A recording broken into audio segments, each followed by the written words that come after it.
Good evening students, welcome to the Vishweshwari study centre Ranchi. अब CGL जो आगामी एग्ज़ाम आपके सीजीएल के लिए टेस्ट सीरीज वापस से विश्वेश्वरी के द्वारा शुरू किया गया है, उसी के एनालिसिस पेपर को हम लोग डिस्कस करेंगे। ठीक, तो हम लोग अभी डिस्कस करते हैं पहले मैथ। चलिए, मैथ में क्वेश्चन नंबर 1 से हम लोग स्टार्ट करते हैं सीजीएल के पेपर का डिस्कशन। ठीक, क्वेश्चन नंबर 1 क्या कहता है तो सुनिए। क्वेश्चन नंबर 1 है 8a514 6b अगर 88 से विभाज्य है तो आपको बताना है b पर पावर a का मान क्या होगा। ठीक, क्वेश्चन बहुत आसान है। अगर 88 का आपको डिविजिबिलिटी रूल पता है तो आपको ये पता होगा कि 88 जो है वो 8 से भी कटेगा और 11 से भी कटेगा, 8 से भी कटेगा और 11 से भी कटेगा। तो नंबर को हम लिखते हैं 8a514 और b। अब 8 का नियम कहता है कि लास्ट के तीनों डिजिट 8 से कटने चाहिए। तो 8 पंचे 40, हाथ में कितना रहा 6, तो 8 8 64। तो यहां पे जो b का वैल्यू होगा वो कितना होगा 4। अब हम लोग क्या करते हैं, 11 के डिविजिबिलिटी रूल को चेक करते हैं। 11 के डिविजिबिलिटी रूल को कैसे चेक किया जाता है, तो 8 5 13 4 17 और 4 21 माइनस 1 प्लस 6 कितना हो गया 7। तो यहाँ पे 7 प्लस a हो गया। तो आपको पता होगा 21 से कटने के लिए दो ही संभावना होता है 11 से जब डिविजिबल होता है, या तो वो संख्या 11 ही रिमाइंडर दे दे घटा के, या तो 0 दे दे। तो 21 पे हमारे लिए आसान होगा क्योंकि हम तो डायरेक्टली 10 तो घटा नहीं सकते हैं, तो यहाँ पे हम 7 प्लस 3 घटा सकते हैं। इससे क्या होगा, 21 में 10 गया तो कितना हो जाएगा 11, जो कि 11 से डिविजिबल होगा। 21 लाने के लिए हमको 14 यहाँ पे ऐड करना होगा, लेकिन एक क्या है, एक सिंगल डिजिट नंबर है। यही कारण है कि हम a का वैल्यू कितना अज्यूम करेंगे 3। तो b का वैल्यू क्या हो गया 4, और उसके ऊपर क्या a का वैल्यू 3, तो 4 का क्यूब कितना होता है 64। 64 will be the correct answer of this question. तो इसका आंसर कितना हो जाएगा 64। ठीक है, चलिए क्वेश्चन नंबर 2 पे हम लोग आते हैं। क्वेश्चन नंबर 2 कहता है प्रथम 6 अभाज्य संख्याओं का योग कितना होगा। तो प्रथम 6 अभाज्य संख्याएं कौन कौन है। अभाज्य संख्याएं उन्हें कहते हैं जो खुद से तो कटते ही हैं, बाकी उनका 2 फैक्टर होता है, एक खुद से कटेंगे और एक उनका फैक्टर होगा। अब कहानी ये होता है कि एक का केवल एक ही फैक्टर होता है, इसलिए उसे अभाज्य संख्या के रूप में काउंट नहीं किया जाता है। तो पहला अभाज्य संख्या होता है 2, फिर कौन होगा 3, फिर कौन होगा 5, फिर कौन होगा 7, फिर कौन होगा 11 और फिर कौन होगा 13। ठीक, 9 नहीं होगा क्योंकि 9 के एक भी फैक्टर है, 3 भी फैक्टर है और 9 भी खुद फैक्टर है। जब इनके सम किए जाएंगे तो कितना आएगा, देखिए 2 3 5, 5 10 7 17 और 11 28 और 13 41/6। तो अगर इसका निकाला जाए प्रथम 6 अभाज्य संख्याओं का औसत, इस ऑप्शन गलत है, तो कितना आ जाएगा 6 6 36 और 5। तो आंसर विल बी 6 5/6। तो आंसर ऑप्शन में दूसरा कुछ है, आंसर क्या होगा 6 5/6। 6 6 36 और 5 कितना हो जाएगा 41/6। चलिए नेक्स्ट क्वेश्चन में मूव करते हैं। Question number 3। क्वेश्चन क्या कहता है, बहुत अच्छा क्वेश्चन है, बहुत इंपॉर्टेंट क्वेश्चन है। क्या कहता है कि 2 अंकों वाली 2 संख्याएं हैं, 2 अंकों वाली 2 संख्याएं हैं, उनका मौसा जो है वो यानी HCF जो है 19 है, और उनका जो योगफल है यानी दोनों का जो सम है वो कितना है 52। तो उनके बीच का अंतर बताइए, दोनों के बीच के क्या करिए अंतर बताइए। तो एक बात बताइए, अगर कोई संख्या का HCF 19 है तो सामान्य सा बात है, संख्या अगर मान लीजिए एक संख्या x मानेंगे तो 19x होगा, अगर दूसरा संख्या y माने तो 19y होगा। क्यों, तो मौसो क्या होता है उस संख्या से कटेगा ही कटेगा। ठीक, तो अगर मान लीजिए ये दोनों संख्या माने तो 19x प्लस 19y बराबर क्या आ जाएगा 152। क्यों, क्योंकि दोनों संख्या का योगफल दे दिया है कितना 152। क्या हम ऐसा नहीं लिख सकते हैं x प्लस वाई बराबर हो जाएगा 8। क्यों, तो 19 8 152, 8 बार में कट जाएगा। अगर 2 संख्या का सम 8 है तो वो कौन कौन सी संख्याएं हो सकती है, ये बताइए। तो सबसे पहला अगर संख्या अगर आपसे पूछ लिया जाए तो कौन कौन सा संख्या पॉसिबल है? तो पहला तो हो गया 2 और 6, 0 तो हो नहीं सकता। एक क्या हो गया, आप कहिएगा कि ठीक है 2 और 6, 3 और 5 और 4 और 4, यही 3 संख्या पॉसिबल है, इसके अलावा कोई संख्या पॉसिबल नहीं है। अब बोला क्या गया है कि ये 2 अंकों वाली संख्या है। तो देखिए ये वाला तो होगा नहीं क्योंकि 19 छक 154 हो जाएगा, तो ये 3 अंकीय संख्या हो जाएगा, तो इसका डिफरेंस तो पूछा नहीं है। अब 2 चीज का डिफरेंस है। अब देखिए 4 में 4 घटाइएगा तो 0 आ जाएगा, तो इसका भी डिफरेंस होगा नहीं। तो क्या हो जाएगा, देखिए 19 गुना 3 एक संख्या माइनस 19 गुना 5, ठीक। तो 19 बचे 95, 95 में 57 घटाइए, कितना आएगा, 15 में 7 गया 8, 8 में 5 गया 3, तो दोनों संख्याओं के बीच का अंतर कितना होगा, 38। बहुत सुंदर सा क्वेश्चन है। अगर आपको लॉजिकली नहीं पता तो ये क्वेश्चन सॉल्व करने में आपको बहुत ज्यादा दिक्कत होगा। ये इसलिए पॉसिबल नहीं है क्योंकि 19 छक 114 ये एक 3 अंकीय संख्या है। ये पॉसिबल नहीं है क्योंकि 4 में 4 घटाइएगा 19 के 76 में 76, 0 आ जाएगा, तो कोई फायदा है नहीं। तो केवल एक ही पॉसिबल है, वो कौन है, 3 और 5, और इसका आंसर क्या आ जाएगा, 38। बहुत सुंदर सा क्वेश्चन है, देखिएगा इसे। चलिए नेक्स्ट क्वेश्चन में मूव करते हैं। क्वेश्चन नंबर 5 पढ़िए। क्या कहता है, ए की जो आय है वो बी की आय से 40% अधिक है। तो बोल रहा है बी की आय ए की आय से कितना परसेंट कम है। 40% का मतलब क्या होता है, तो 40% का आपको मतलब पता होगा, वो क्या होता है, 40% का मतलब होता है 2/5। यानी अगर कोई संख्या 5 है तो वो कितनी संख्या हो जाएगी, 7, या ऐसे भी कह सकते हैं 100 है तो कितनी हो जाएगी, 140, काटिएगा तो 5:7, ठीक। तो बोल रहा है कि बी की आय ए से कितना कम है, तो 7 है, 7 से 5 कितना कम है, 2/7। 1/7 कितना होता है, 14, 2/7, तो 2 से गुना करेंगे तो 28 4/7। Answer will be 28 4/7। बहुत सुंदर सा क्वेश्चन है, इसको देखिएगा। चलिए नेक्स्ट। बोलता यदि 75 वस्तुओं का विक्रय मूल्य 60 वस्तुओं के क्रय मूल्य के बराबर है तो लाभ या हानि की प्रतिशत गणना करें। तो 75 वस्तुओं का विक्रय मूल्य यानी 75 का एसपी बराबर क्या होगा, 60 का सीपी। 15 बचे 75, 15 चौके 60, एसपी बटे अगर सीपी निकालेंगे तो क्या आ जाएगा, 4/5। यानी 5 रुपया में खरीदे और 4 रुपया में बेचे तो 1 रुपया का हानि हुआ, कितना में, 5 में, गुना 100, यानी 20% का क्या हुआ, लॉस। तो answer will be the loss of 20%। ठीक, क्लियर होगा आपका। चलिए नेक्स्ट 6 नंबर।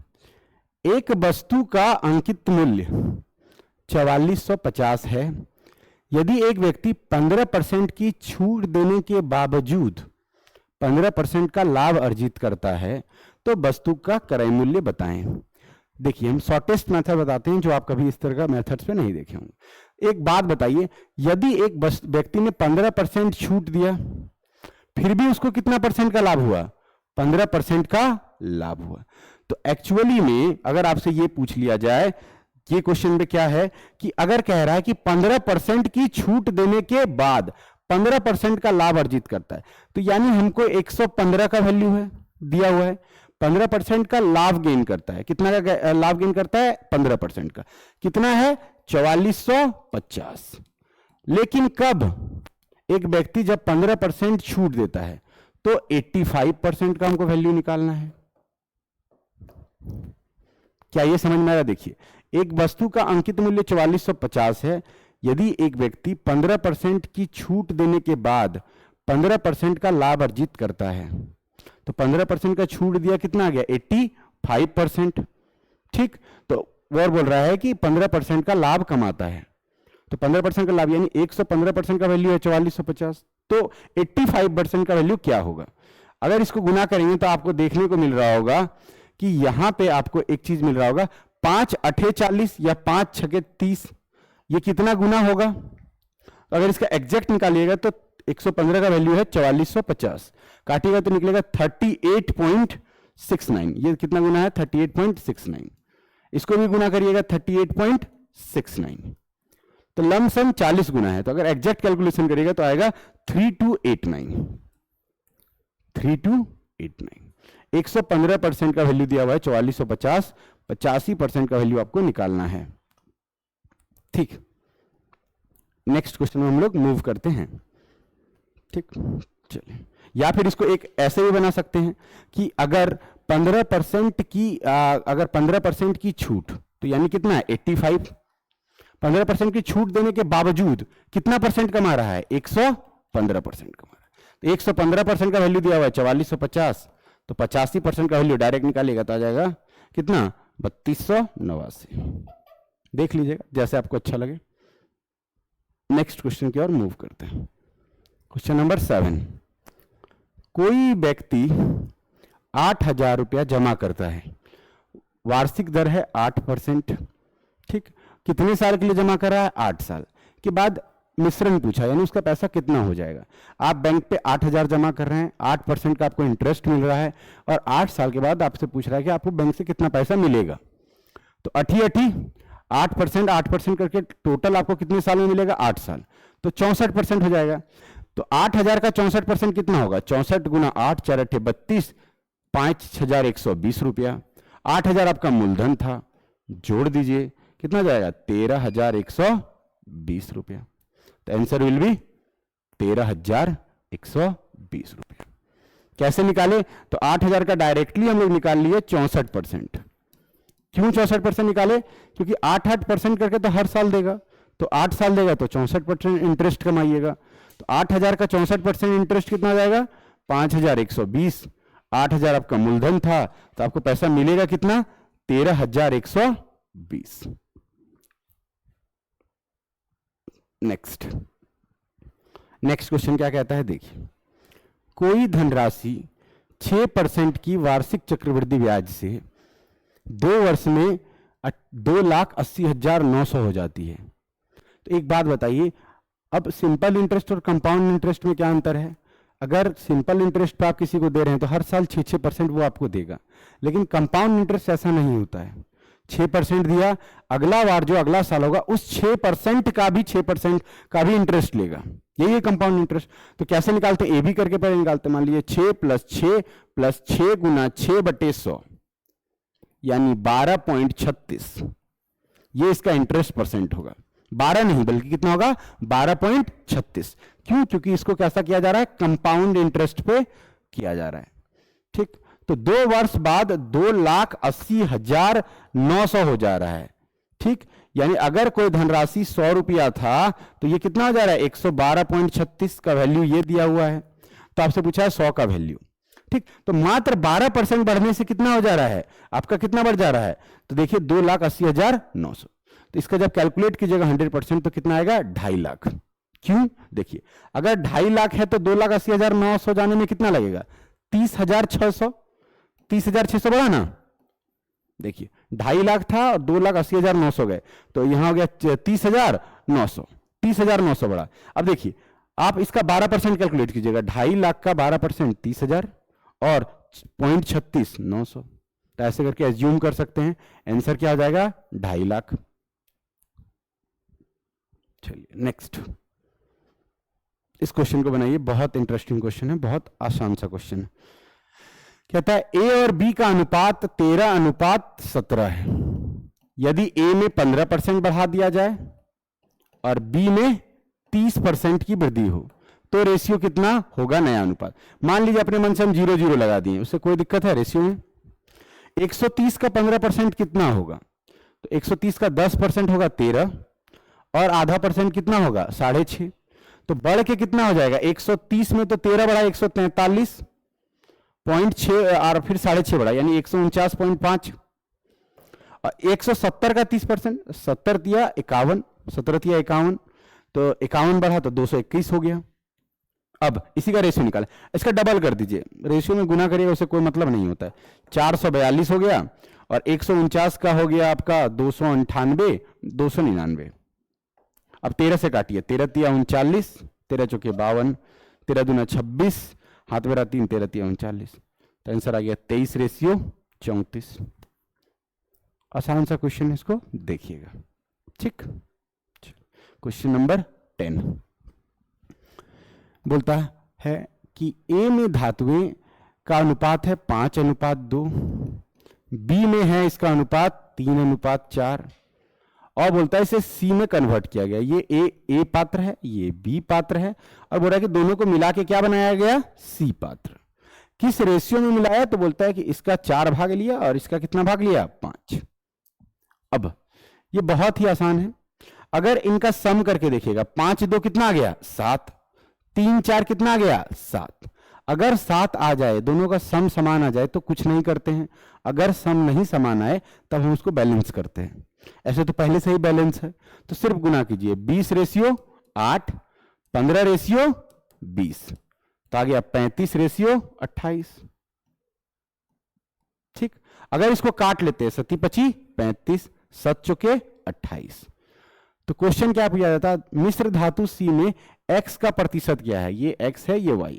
तो देखिए x कितना है, 5, कितने में, टोटल कितना है, 9 गुना 100, तो 500/9, 500/9, तो आंसर क्या हो जाएगा, 9 5 45 और 5 50, ये डी नंबर होना चाहिए, 55 5/9, तो आंसर हो जाएगा 55 5/9% x का है।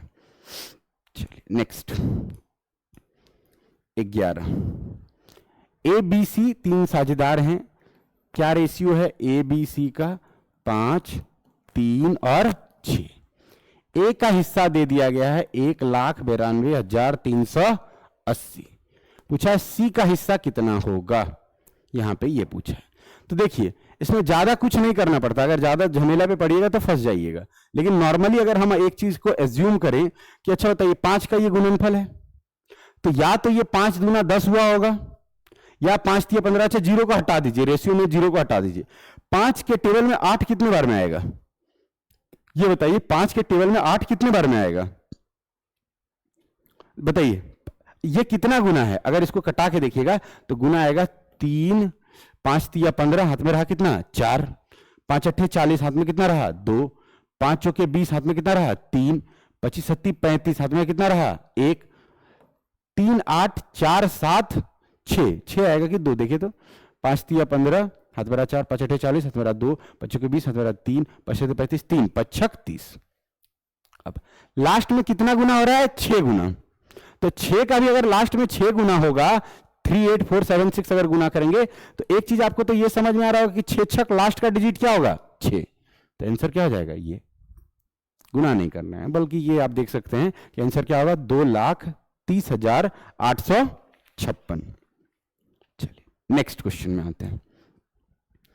12, एक कक्षा में एक परीक्षा में 30 छात्र का औसत स्कोर कितना है, 69, एवरेज कितना है 30 का, 69।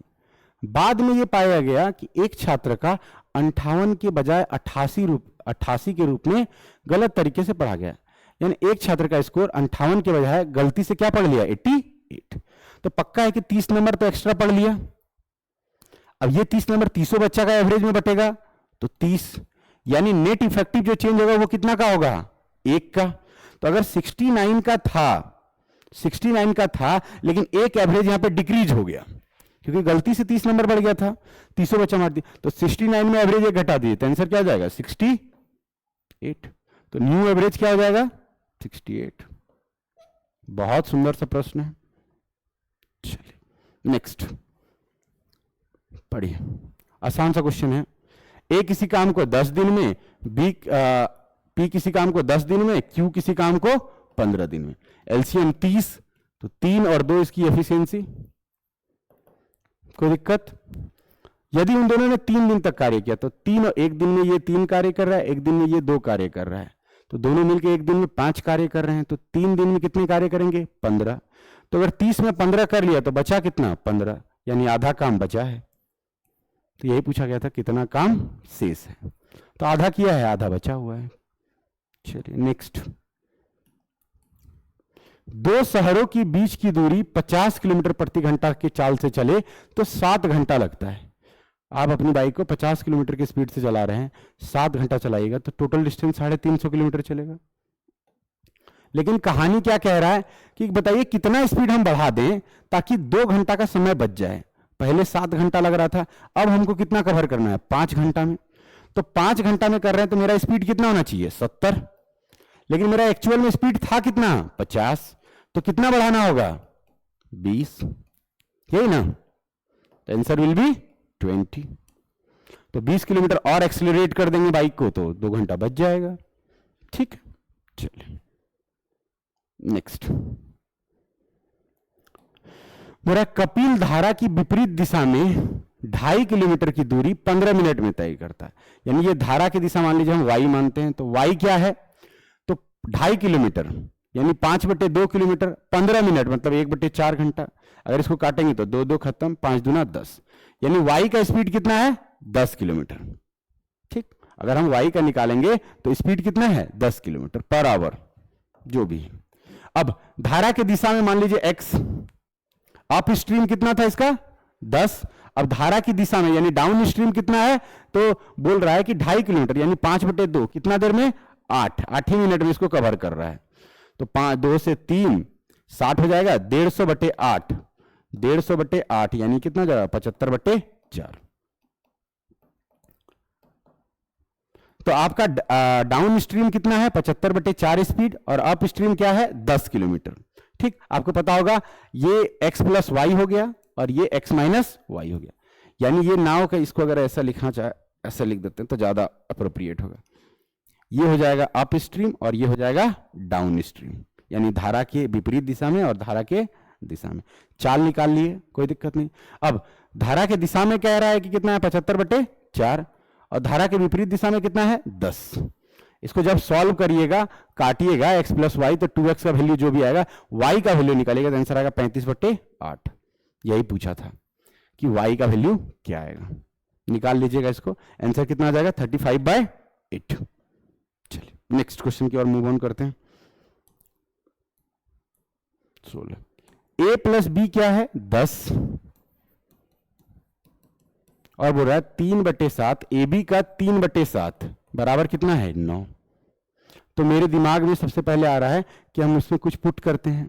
क्या ऐसा नहीं पुट हो सकता है, 7 और 3 जोड़ने से 10, 7 या 21 गुना 3/7, क्या 9 नहीं आएगा, आएगा। तो a का वैल्यू कितना हो गया, 7, b का वैल्यू कितना हो गया, 3। तो पूछा इसका क्यूब, 7 का क्यूब 343, 3 का क्यूब 27, 370। जोड़ेंगे तो कितना आंसर आएगा, 370। आसान क्वेश्चन था।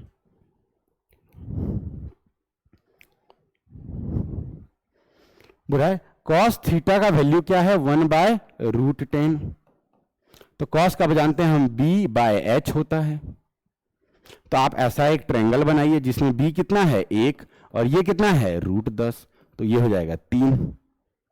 ठीक, अब पूछा क्या है, tan थीटा। tan थीटा का क्या होता है, p/b। p कितना आया है मेरा, 3, b कितना है, 1, तो 3/1 आंसर क्या आ जाएगा, 3। ठीक, चलिए नेक्स्ट। बोला 180 सेंटीमीटर ऊंचे जहाज के मास्ट हेड से नाव का अवनमन कोण है 60 डिग्री। तो जहाज से नाव की दूरी ज्ञात करें।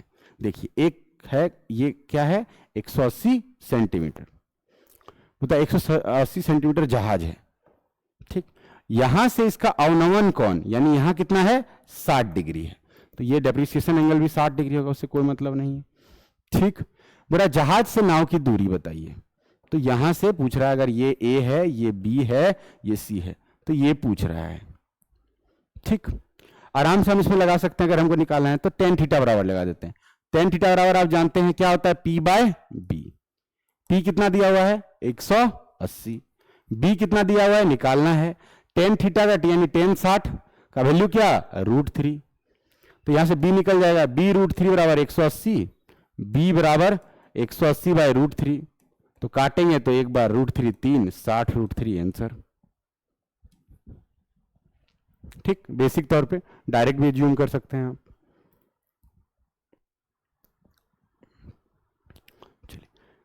गई आकृति में बीपी केंद्र ओ वाले वृत्त की स्पर्श रेखाएं हैं। Angle A P B 60 degree है। ए पी बी कितनी है? 62 डिग्री है। Angle A P B 62 degree है। करेक्शन कर लीजिएगा, ए पी बी कितना है? 62 डिग्री है। ठीक, तो बोला ए क्यू बी का मान करिए। देखिए अगर ये 62 है तो ये एंगल क्या होगा? एक साइक्लिक बनेगा, और ये एंगल दोनों का सम कितना होता है? 180। तो ये 62 और 8 70 और 110, यानी ये एंगल जो होगा वो कितना डिग्री का होगा? 118। आपको पता होगा अगर किसी चाप में केंद्र पर बना कोण अगर है तो जो यहां पे जो बना हुआ कोण रहता है वो इसका क्या होता है? आधा। इसका आंसर कितना जाएगा? 59 will be the correct answer.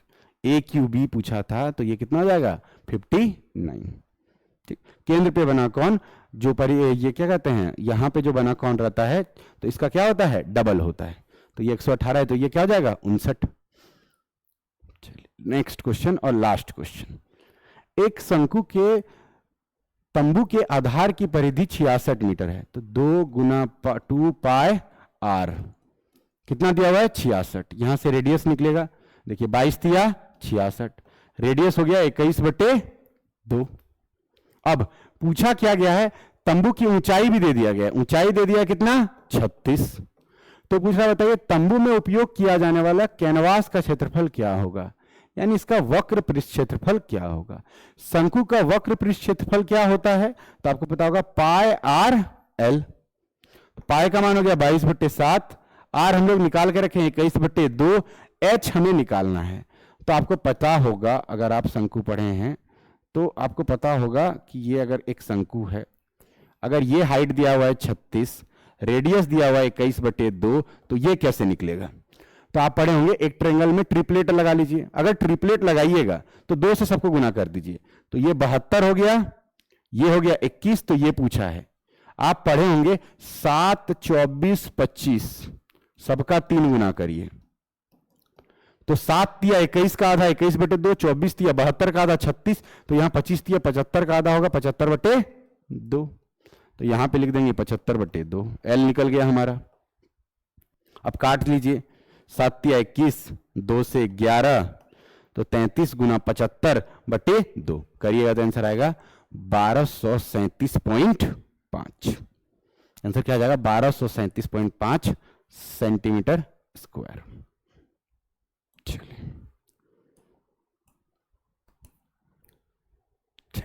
ये रहा आपके मॉक डिस्कशन का एनालिसिस। ठीक, ये जितना शॉर्ट तरीके से हो सकता था हम बताने का आपको प्रयास किए। अगर आपको वीडियो पसंद आता है तो लाइक करिए, शेयर करिए और सब्सक्राइब करिए। चलिए तब तक के लिए जय हिंद, जय भारत।